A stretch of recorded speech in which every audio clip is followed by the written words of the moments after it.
Hello বন্ধুরা, দেখুন আমাদের বাড়িতে গাছে কুল ধরেছে।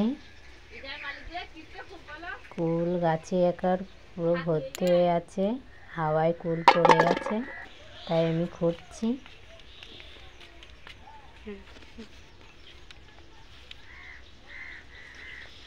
পাখিতে টিয়া পাখি খেয়ে যায়, হাঁকাও খাওয়া কুল ফেলানো, আর ভালো কুলগুলো বেছে বেছে নেব।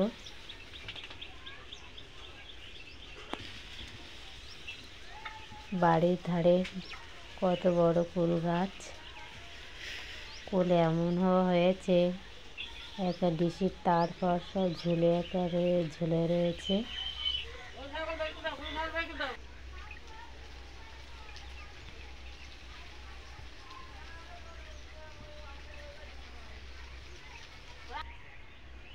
এই যে পাকা কুল রোদিতে রাখা হয়েছে আরও পাকার জন্য, পেকে গিয়ে শুকনো করা হবে কুল।